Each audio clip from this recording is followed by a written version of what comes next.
Ladies, gentlemen, and Harajam of all ages, it's been just over a week since the release of Season 4 for Diablo 4, and while we've been covering the new stuff from a whole lot of different angles, there's quite a lot of things that are going on that don't quite fit into some of the more specific topics that we've gone over. And so today it's time to round up the general news going on surrounding the game, info and conversation from the developers about what to expect and when it comes to changes to the game, and any prominent bugs of note going on right now. Before we dive into the things that I've seen people talking about more, I actually encountered a bug yesterday that I haven't even seen a single person talking about, which is that Torment Beast and Ice is broken and does not reset your stacks when you die. So if you die while fighting him the first time and you have stacks, he will keep the stacks on you, which no other boss will do. On top of that, he's the only Torment boss with a death limit because it is technically in a Nightmare dungeon, and just to make things even funkier, when this bug is happening and you enter the boss room, your stacks will be set to a somewhat random number. What I have noticed, and this is probably going way too far in depth with this, but if you just run in and out of the boss room itself quickly, you can see what your stacks will change to.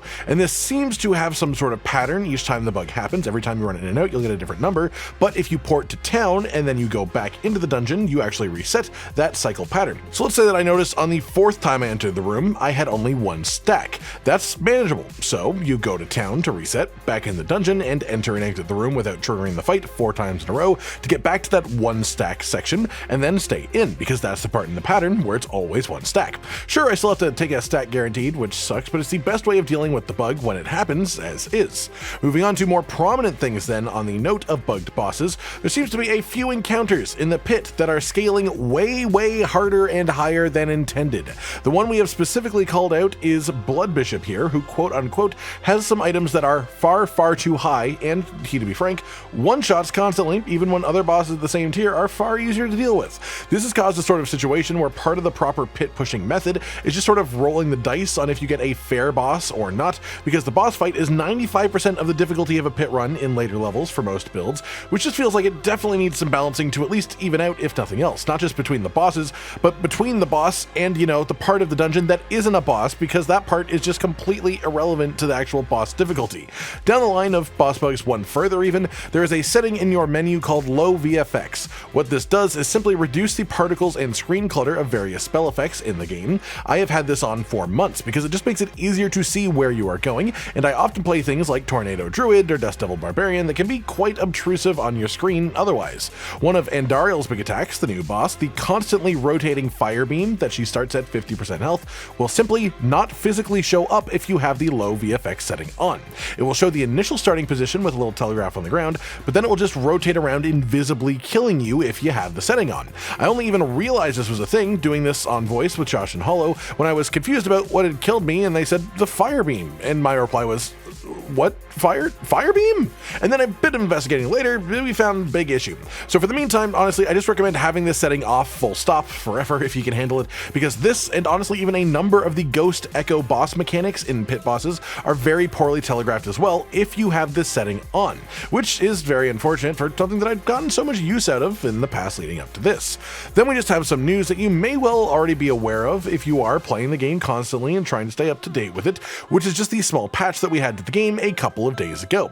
The main purpose of which was to lower the cost of transmuting the masterworking materials by just an insanely large amount. Community outcry about how tough the gold economy has been this season is being looked into on the whole. The devs have confirmed this multiple times in multiple ways, but this was sort of a short-term band-aid to at least make masterworking more approachable for the meantime, because otherwise, gold costs are very ridiculous, and they did reduce the cost of this specific thing a very large amount. It doesn't help other aspects of the game, sure, but it does help to have for sure, as it does let us actually interact with masterworking far more. Now, on the note of patch notes, we are expecting a somewhat larger set of fixes in a client patch that will theoretically be happening before the end of this week. This comes from a combination of 2 replies, this one here where Adam Fletcher, Community Development Director, talks about the invisible wall problem that the game seems to be having right now, and how there will be a smaller patch out in the coming days dealing with invisible wall problems and disconnects, and then a larger patch in the near future as well, the full 1.4.1. 1.4.1, which will help with the Helltide collision issues as well as some other things that he's noted being in 1.4.1 as well. The second tweet is again talking about invisible walls, but the wording that he responds to this one with is that they are hoping to have a fix for it fully out this week, which gives us a pretty solid timeline on some of these fixes, while also telling us that 1.4.1 is in the works and one of the items that is going to be on the docket for it from the other tweets. We don't know too much more about 1.4.1 as far as it's coming, but it seems reasonable to hope that there will be things like further adjustments to the gold system to be more favorable to players within this, just in general, and hopefully fixes to a lot of the more major issues around the game, not only the ones that we've already talked about here, but things like the resplendant sparks not dropping consistently from Uberlilith like they are supposed to, as another big example that they are confirmed to be looking into as an issue currently.